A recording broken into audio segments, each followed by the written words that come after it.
How to export video on InShot app. Hello everyone, this is Sabrina here to help you today. So without any further ado, let's get into the video. So first, open your InShot and then tap on video, tap on allow, and then simply select the video you want.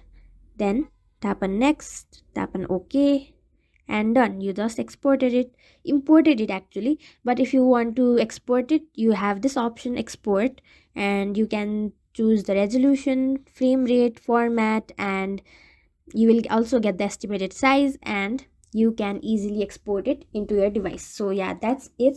Thank you for watching this video. Make sure to like, share, and subscribe to our YouTube channel. If you got any question, comment them down, and I'll catch you in the next one.